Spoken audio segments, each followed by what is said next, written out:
You're tuning into Black and White Sports on YouTube. The no-holds-barred truth on sports. The main event starts now. I am back. Rodriguez for the Matrix and Road Show. If you're new to the channel, punch the subscribe button, like, comment. As always, all the audio from all of our videos is available wherever you get your podcasts from. Let's knock this one out, folks. Malik Willis. Yeah. Remember all the draft pundits? Oh, my goodness. Oh, my God. Malik Willis. He's going in the first round. We remember this. Yeah. Just another of the one of the many fatal predictions that never come to pass. Does anybody remember Matt Barkley? Anybody? Remember how high up he was supposed to go? Yeah, that didn't happen. And as we've seen, rightfully so, Matt Barkley has been a backup quarterback in the NFL, right? A professional backup quarterback, but a backup quarterback nonetheless. So, Malik Willis, now that Will Levis is with the Tennessee Titans, oh, crap. It looks like Malik Willis, that's right, he was supposed to be the dual threat phenom. Drafted way down in the third round after he dropped well below expectations. NFL teams had a much better gauge on what Malik Willis really was. He was a smaller dual threat quarterback out of a very small school, and NFL teams were not nearly as interested as all the draft pundits in the mainstream media were. Well, now it looks like his time is nearing an end in Titans land. This is Outkick, and then we'll get to Trey Lance. Yes, Trey Lance and the 49ers talking up Trey Lance. That's right. Oh, Ian Rapoport, what are you doing? Look, that's nothing more than the 49ers trying to maintain some trade value for a lost or what is a rapidly declining asset. All right? These players, at the end of the day, are simply an asset. Their stock will go up and or down. It's that simple. It's that simple. Oh, crap, it didn't work out. Sell it out. Sell the stock. See ya. Peace. Yeah, I mean, look, I get caught up in rooting for certain quarterbacks, too. I have an obvious fatal flaw with Mac Jones, but I don't get overly caught up. Look, if Mac Jones goes out and he stinks this year, guess what? Guess who's selling his Mac Jones stock? Me. But I also believe that Bill O'Brien's going to turn that around. If he doesn't, it's Bailey Zappi time in New England land. I'm just letting you know. Or Malik Cunningham. Has anybody noticed what the Patriots gave Malik Cunningham as an undrafted free agent to make sure they procured his services? Everybody in Patriot land needs to watch that because they wanted him badly for some reason. Malik Willis's time with the Tennessee Titans might be nearing a rapid end. Titans drafted Will Levis early in the second of the 2023 NFL Draft, with Tannehill remaining on the roster for the time being. The former Liberty star might be heading for the exit. Malik Willis, a third-round pick last year, is the odd man out as long as Tannehill is on the roster. Levis is going to be on the team. The Titans don't typically carry three quarterbacks on the 53, Fox Sports' Ben Arthur wrote on Tuesday. Willis appeared in 8 games last season, and his stats were brutal. He finished the season with 276 passing yards, 0 TDs, 3 interceptions, and this is the most troubling stat. It will always be the most troubling stat, as far as I'm concerned, with any quarterback. He was 31 of 61 passing. He completed 50.8% of his passes and had an abysmal 12.4 QBR. It sounds like the Titans have seen enough to say, nah.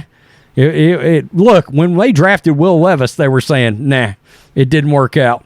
There is a no-spin zone in the world that can possibly claim that the former third-round pick's rookie season, when it was anything less than a complete and total disaster, the Titans apparently felt the same way. If the team had faith in Malik Willis as the QB of the future, Tennessee wouldn't have drafted Will Levis. Very well said. Who did this article? David Hookstead. Okay, David. Yeah.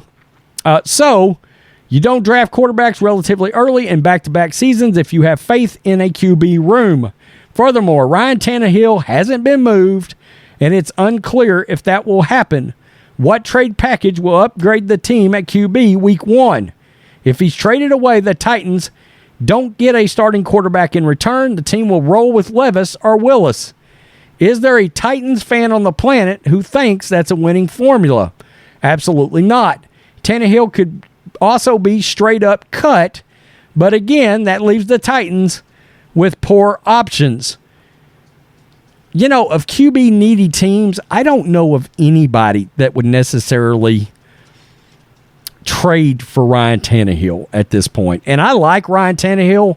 I just think most of the QB dominoes have come and gone at this point. Okay, I think prior to free agency, if it was known Tannehill is blatantly available, I think they would have probably got some real sniffs, and maybe they did. But probably not at this point, barring a major injury. The NFL can be a brutal business. As Arthur pointed out, the Titans don't usually carry 3 QBs.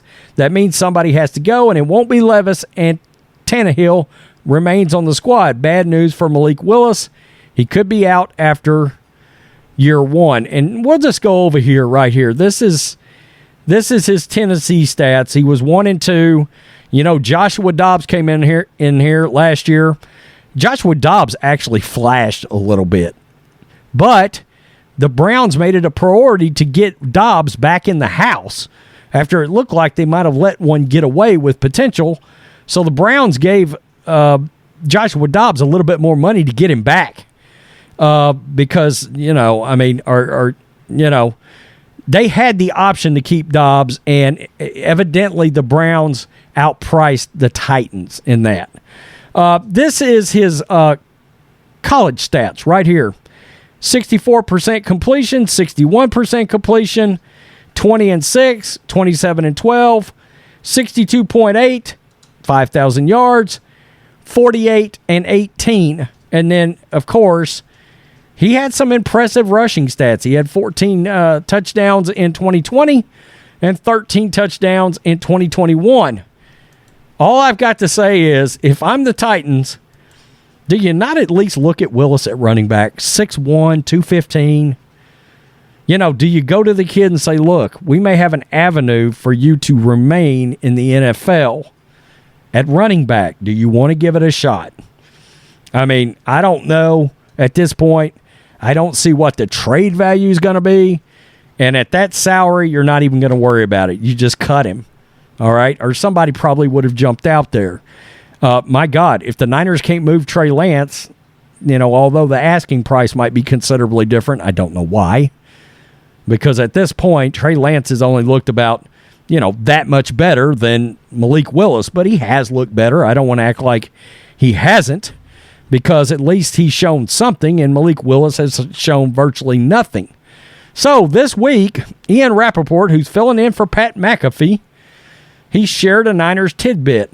This is 49erswebzone.com. In March, the NFL media insider stated he believes that the veteran free agent acquisition Sam Darnold, quote, will more likely than not to be the starting quarterback heading into week 1 of 2023. Well, get this. The Niners actually answered this back. They answered Ian Rapoport's statement back. Kind of interesting. NBC. Matt Mayoko. Yeah, there it is. Very respected reporter. Pies on, I believe. Maybe. Seems possible, just based on Mayoko. initial glance. Well said. Your deduction. But, you know, has covered the Niners for 20 years. Okay. The Sam Darnold thing is interesting. Like, so I think it was on this show, when I said something like that there was a very real chance that Darnold was going to be the starter week 1, and I got a lot of pushback. From people there who were like, why would you discount? In the building or like Niners fans? In the building. Okay. Okay, so Ian Rapoport, when he made his little declaration that Sam Darnold could end up starting week 1, the Niners push back. And you might be like, there it is. There it is. He loves Trey Lance. They love him still. Do they, or are they just trying to hold Trey Lance's trade value? Oh, we still think a lot of Trey Lance. We think he's got potential. His stock is on the way up. Is it? Really? Has there been games played? Did he play in the XFL? Question mark. The USFL? Question mark. Because I haven't seen any more of Trey Lance or anything that would lead me to believe that his stock would be back on the rise in Niners land. Let's be honest. Now, this is what he said. I got a lot of pushback, and I get it, but Trey Lance is not. We have seen whatever Trey Lance is going to be. We have not seen it.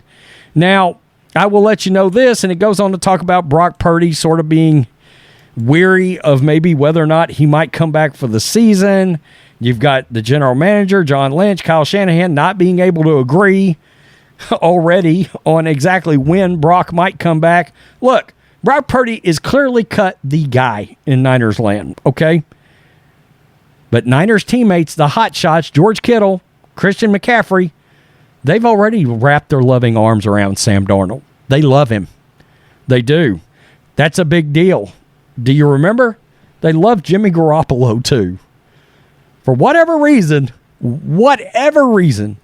you have not seen that kind of camaraderie between Trey Lance and the playmakers on this team ever. I don't know what it is. I don't know what goes on in the locker room. I don't know if there's something we don't know about Trey Lance's attitude or any of that. Okay? But I said the other day, just look at the fact. Rand Carthon, he could have went after Trey Lance with the Titans. They wanted a quarterback, Will Levis. Nothing on Trey. DeMeco Ryans. They wanted a quarterback, CJ Stroud. Nothing on Lance.